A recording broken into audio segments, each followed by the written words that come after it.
Telangana BJP అధ్యక్షుడు రామచంద్రరావు ఢిల్లీ వెళ్లారు. కేంద్ర హోంశాఖ సహాయ మంత్రి బండి సంజయ్ను వివాదాలు చుట్టుముట్టిన వేళ రామచంద్రరావు ఢిల్లీ పర్యటన ప్రాధాన్యం సంతరించుకుంది. ఆయన ఢిల్లీ పర్యటనపై రకరకాలుగా చర్చలు జరుగుతున్నాయి. హస్తిన టూర్ వెనుక ఏదైనా మతలబు ఉందేమోనని ఆరా తీస్తున్నారు. తెలంగాణ బీజేపీ చీఫ్ ఢిల్లీ వెళ్లారు. ముందస్తు షెడ్యూల్ లేకుండా సడన్ గా రామచంద్రరావు ఢిల్లీ వెళ్లడం ఆసక్తికరంగా మారింది. పార్టీ హైకమాండ్ పిలిచినందునే ఢిల్లీ వెళ్లారని బీజేపీ వర్గాలు చెప్తున్నాయి. అయితే కేంద్ర మంత్రి బండి సంజయ్ వివాదాల నేపథ్యంలో రామచంద్రరావు ఢిల్లీ పర్యటనపై తెలంగాణ బీజేపీలో అంతర్గతంగా చర్చ జరుగుతోంది. నేతలు ఆరా తీస్తున్నారు.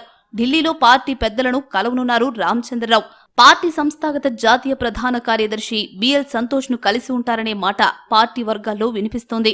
బండి సంజయ్ ఎపిసోడ్ పైన సంతోష్ తో రామచంద్రరావు చర్చించుంటారని పార్టీ వర్గాలు చెప్తున్నాయి. అయితే పార్టీ నుంచి ఇంతవరకు ఎలాంటి అధికారిక ప్రకటన మాత్రం రాలేదు. రామచంద్రరావు మాత్రం తను ఢిల్లీలో కేంద్ర న్యాయశాఖ మంత్రి అర్జున్ రామ్ మేఘవాల్ ను మర్యాదపూర్వకంగా కలిసినట్లు చెప్తున్నారు. తెలంగాణ అడ్వకేట్స్ అసోసియేషన్ అధ్యక్షుడు సురేందర్ రెడ్డి ఇతర కార్యవర్గ సభ్యులతో కలిసి తెలంగాణలో న్యాయవాదులు ఎదుర్కొంటున్న సమస్యలు, వారి ఆందోళనలను వివరిస్తూ న్యాయశాఖ మంత్రికి వినతి పత్రం ఇచ్చినట్లు ఎక్స్ లో పోస్ట్ చేశారు రామచంద్రరావు. మరోవైపు కేంద్ర హోంశాఖ సహాయ మంత్రి బండి సంజయ్ హైదరాబాద్ నాంపల్లిలోని రాష్ట్ర బీజేపీ కార్యాలయానికి వచ్చారు. ఆయనకు సంఘీభావం తెలిపేందుకు పెద్ద సంఖ్యలో కార్యకర్తలు, నేతలు వచ్చారు.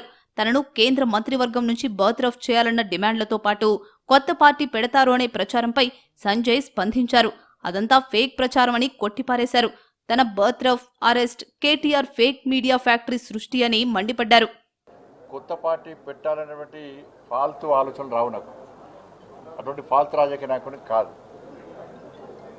అనేక శిక్షణా శిబిరాల్లో, భారతీయ జనతా పార్టీ అంతర్గత శిక్షణా శిబిరాల్లో అనేక మంది కార్యకర్తలను తయారు చేసినటువంటి నాయకులం మేము, కార్యకర్తలం మేము. ఇలా భారతీయ జనతా పార్టీ కమిట్మెంట్తో పనిచేసే ప్రతి కార్యకర్త కోరుకున్నది ఒకటే ఒక చివరి కోరిక. ఉరిశిక్ష వేసే ముందు కోరికలు అడుగుతారట. చివరి కోరిక ఏం అడుగుతారట చెప్పి టక్ పని అయిపోయింది ఒకటే, నేను చచ్చిపోయినాక నా మీద భారతీయ జనతా పార్టీ కండ కప్పాలని, జెండా కప్పాలని అంటారు. కేంద్ర మంత్రివర్గ పునర్వ్యవస్థీకరణ జరిగేదాకా బండి సంజయ్ విషయంలో ఇలాంటి ప్రచారం జరుగుతూనే ఉంటుందని బీజేపీ నేతలు అంటున్నారు.